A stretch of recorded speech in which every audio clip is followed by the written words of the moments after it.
अब restaurant phaco system use गरेर तपाईको कस्टमरलाई बिलसँगै क्यूआर पनि एट्याच गरेर दिनुहोस्। बिलसँग क्यूआर कसरी एट्याच गर्न सकिन्छ यो भिडियोमा म तपाईहरुलाई सिकाउने छु। सुरुमा तपाईले यहाँ ड्याशबोर्ड देख्न सक्नुहुन्छ। ड्याशबोर्डको साइडमा तल हेर्नुभयो भने सेटिङ देख्न सक्नुहुन्छ। सेटिङमा क्लिक गर्नुहोस्, ब्रान्चेसको अप्सनलाई क्लिक गर्नुहोस् अनि यसपछि यहाँ साइडमा एक्सनको तल यो सेटिङको जस्तो लोगो देख्न सक्नुहुन्छ। यसमा क्लिक गर्नुहोस्।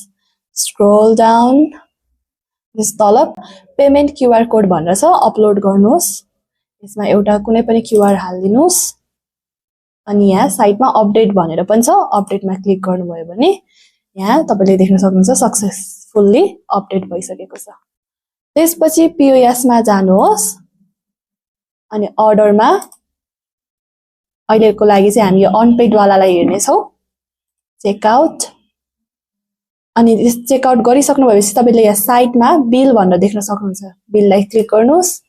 यहाँ देख्न सक्नुहुन्छ तपाईको बिल सँगसँगै क्यूआर पनि अलरेडी एट्याच भएर आइसकेको छ। प्रिन्ट बिल प्रिन्ट गर्नुहोस्। यहाँ देख्न सक्नुहुन्छ तपाईको बिल सँगै क्यूआर पनि आएको छ।